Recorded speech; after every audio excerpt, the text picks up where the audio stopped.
구독, 좋아요, 알람 설정해주세요. 여러분 안녕하십니까, 볼리TV의 서영욱입니다. 손흥민 선수의 2019년 발롱도르 수상 가능성에 대해서 많은 분들이 관심을 갖고 계신데요. 손흥민이 아시아 선수로 역대 첫 번째 발롱도르 수상자가 될 것이냐, 뭐 생각만 해도 굉장히 좀 전율이 오네요. 그런 일이 벌어질 수 있을지, 뭐 아직 시기상조이긴 합니다. 2019년 절반도 채 지나질 않았기 때문에 벌써부터 그 얘기를 하는 것은 좀 설레버릴 수 있는데요. 그래도 워낙 많은 분들이 관심을 갖고 계시니까 아시아 선수로는 처음으로 최종 후보까지 올라갈 수 있을 것인가. 제가 얼마 전에 그 매불쇼에 출연해가지고 손흥민 선수 발롱도르 관련된 얘기를 했었어요. 근데 아시아 선수가 후보에도 올라간 적이 없기 때문에 그러니까 후보에 올라가는 것만으로도 이건 어마어마한 사건이죠. 그렇죠. 제가 하려고 했던 얘기는 최종 후보 3인에 처음으로 들어갈 수 있는 가능성이 있다라는 얘기를 하려고 했던 것인데, 아예 후보, 뭐 30명, 50명 후보군에도 처음 들어갔다는 것으로 이해가 돼서, 그 전에 후보에 올랐던 선수들이 있습니다. 아시아 선수로도 여러 명이 있고요. 한국 선수로도 여러 명이 있습니다. 뭐 당연히 박지성 아니냐 이렇게 얘기를 하실 텐데, 물론 박지성 선수도 맞고요.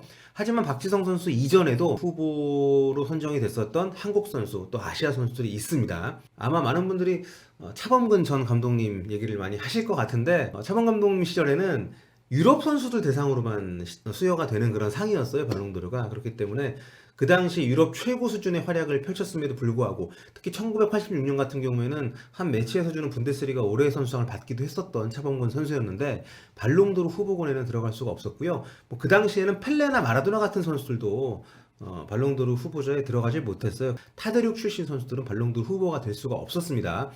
타대륙 출신의 유럽 리그 안에서 뛰는 선수들이 후보가 될 수 있었던 것은 1995년부터인데요. 이때 아프리카 라이베리아 출신의 파리 생제르맹하고 이제 AC 밀란에 활약했던 조지 웨아 선수가 처음으로 비유럽인으로는 수상을 했었죠.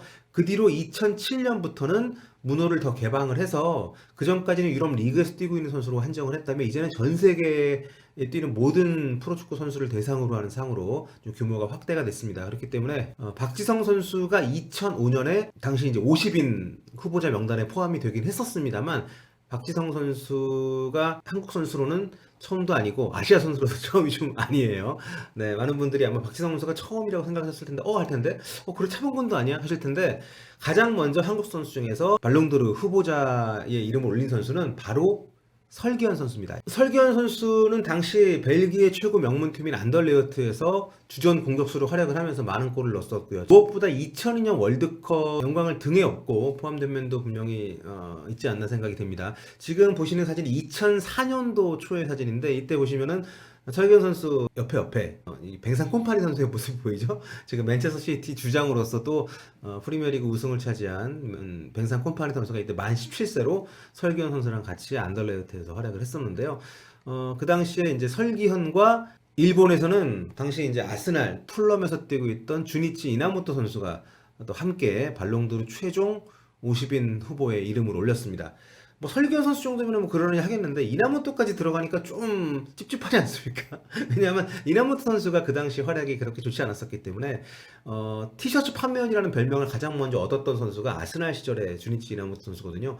뭐 플럼으로 이적을 한 이후에는 굉장히 좋은 활약을 했습니다. 맨체스터 유나이티드와의 경기에서 멀티골을 기록했던 것도 좀 기억에 많이 남는데요. 아시아 선수 한두 명 정도를 약간 구색으로 끼워주는 어떤 그런 느낌이 강하게 있었던 게 발롱도르가 규모를 넓히기 시작하던 무렵에 그런 또 후보자 명단이었다고 보시면 될 것 같습니다. 이 두 선수가 또 처음은 아닙니다. 가장 처음으로 발롱도르 후보자 명단에 이름을 올렸던 것은 국내에도 굉장히 많은 팬을 확보하고 있는 선수죠. 바로 나카타 히데토시입니다. 나카타는 98년, 그리고 99년, 2001년 세 차례에 걸쳐서 발롱도르 후보자 명단에 이름을 올렸고요. 페루지아에서 뛰던 첫 두 시즌, 이탈리아 세리아가 그 당시에 유럽 최고의 리그였죠. 페루지아에서 약체 페루지아를 이끌고 강호들을 상대로 해서 굉장히 좋은 활약들을 펼치면서 유럽에 아주 인상적인 덕적을 남겼던 나카타입니다. 그리고 2000년에 에이스 로마로 이적을 해서 2001 시즌에 에이스 로마 우승, 세리아 우승 차지하는데 아주 큰 공을 세웠죠. 그 당시 뭐 토티라던가 바티스투타라던가 뭐 굉장히 좋은 선수들이 많이 있긴 했습니다만, 나카타 선수도 굉장히 좋은 플레이를 펼치면서 발롱도르 후보자 명단에 이름을 올렸습니다. 그리고 그 뒤를 이어받은 것이 바로 박지성 선수죠. 2004-2005 시즌 챔피언스리그 4강전, 지금 보시는 바로 이 골 장면이 박지성 선수의 현재를 잇게 한 그런 도화선이라고 할 수 있겠는데요. 히딩크 감독 그리고 이영표 선수와 함께 PSV 아인투벤 소속으로 UEFA 챔피언스리그 4강에 진출을 했던 박지성 선수입니다. 이때 활약이 워낙 대단했기 때문에 발롱도르 명단, 물론 50인 명단이긴 합니다만 포함이 됐고요. 한 표도 얻지는 못했습니다. 하지만 국내 팬들에게는 이때 비로소 해외 축구가 국내 팬들에게도 많이 인식이 되던 시기였기 때문에 박지성 선수가 발롱도르 최초 후보 포함이 된 선수로 국내 팬들 사이에서 많이 알려져 있습니다. 하지만 아까 소개해드렸던 것처럼 설경 선수가 가장 먼저였다는 거. 그 뒤로도 몇몇 선수들이 발롱도르 후보자 명단에 이름을 올렸습니다. 2007년에는 일본의 나카무라 슌스케 선수가 후보자 명단에 이름을 올렸고요. 그 당시에 스코틀랜드 올해의 선수상을 받았었고, 유럽 챔피언스 리그에서 일본인으로는 첫 골을 기록을 하기도 했었던 나카무라 슌스케인데요. 근데 뭐 팔이 안으로 굽어서 그러는 것이 아니라 박지성 선수하고는 좀 차이가 있는 것 같아요.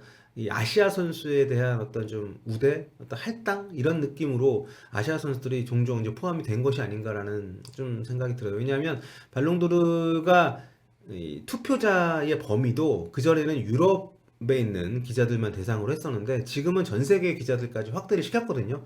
그렇기 때문에 글로벌한 시상식으로의 발전, 어떤 확장을 꾀하면서 아시아 선수들을 후보자 명단에 종종 포함을 시켰던 것으로 저는 이해를 하고 있습니다. 그 일환으로 발롱도르가 한때는 피파 올해의 선수상이랑 합작해서 시상하기도 했었죠. 2010년부터 2015년까지는 두 상이 합쳐져서 피파 발롱도르로 이제 시상이 됐었는데요. 피파하고 이 발롱도르를 주관하는 프랑스 풋볼 서로 이해가 상충이 되고 원하는 게 다르기 때문에 결국에는 2016년에 결별을 했습니다. 피파는 그 뒤로는 베스트 피파 어워즈로 바뀌어서 별도로 시상이 진행이 되고 있습니다.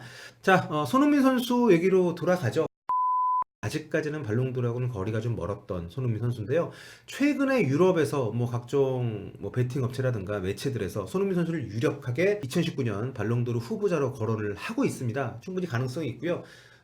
앞서도 말씀을 드렸던 것처럼 올 시즌에 월드컵도 없고 또 유로 대회도 없기 때문에 비록 코파 아메리카가 있긴 합니다만 챔피언스리그의 성적이 굉장히 큰 영향을 미칠 것으로 생각이 됩니다.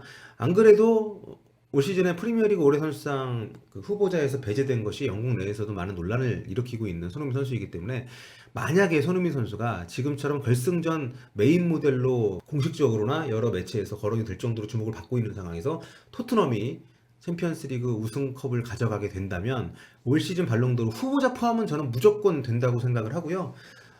그 하반기 리그에서의 성적, 뭐 토트넘에 있을지 이적을 할지 아직 알 수는 없습니다만 하반기의 성적도 상반기만큼만 유지가 된다면 충분히 경쟁력 있는 순위권에서 득표도 많이 할 수 있지 않을까 생각이 됩니다. 또 과거와 달리 유럽 기자들만 투표하는 것이 아니라 전 세계 기자들이 투표를 하는 시스템으로 바뀌었기 때문에 유럽 중심적인 투표에서 좀 벗어난 경향이 좀 있거든요. 그렇기 때문에 손흥민 선수가 하반기에도 좋은 모습을 이어간다면 2019년 발롱도르 수상도 저는 뭐 불가능하지는 않다고 봅니다. 그러기 위해선 첫 단추라고 할 수 있는 챔피언스리그 우승 트로피를 꼭 토트넘이 가져올 필요가 있겠죠. 물론 손흥민 선수의 발롱도르 수상을 위해서 그런 얘기를 하는 것은 아닙니다. 하지만 이미 토트넘 올해의 선수상, 토트넘 올해의 골, 팬들이 주는 토트넘 서포터즈가 주는 상 이런 것들을 다 휩쓴 손흥민 선수의 활약, 객관적으로도 충분히 넘칠 만큼 인정을 받고 있기 때문에 챔피언스리그 우승 트로피라는 그런 또 하나의 전리품을 가져가게 된다면 손흥민 선수가 올 시즌 발롱도르에서 굉장히 높은 순위, 뭐 수상까지는 어렵더라도 뭐 개인적으로는 코파 아메리카에서 만약에 아르헨티나가 우승을 한다면 메시가 출전하고 메시가 받을 가능성이 아주 높다고 봅니다. 하지만 챔피언스리그 손흥민에서 우승을 한다면 뭐 수상까지는 아니더라도 최종 3인 명단에 들어서 뭐 메시라든가 뭐 호날두나 뭐 다른 어떤 뭐 출중한 선수들과 함께 발롱도르 그 갈라쇼에 참가를 해서 나란히 이렇게 좀 어깨를 나란히 하는 모습을 또 볼 수 있지 않을까 이런 또 조심스러운 기대를 하기 때문에 저도 팬 여러분들처럼 저 역시 팬의 한 사람으로서 손흥민 선수의 올 시즌 챔피언스리그 비롯한 하반기 활약 굉장히 많이 응원을 하려고 합니다. 다음에 하반기 중에 발롱도르의 역사라든가 발롱도르 상에 대해서 좀 더 깊은 얘기는 나눠보도록 하겠습니다. 다음 시간에 또 뵐게요. 만년 만년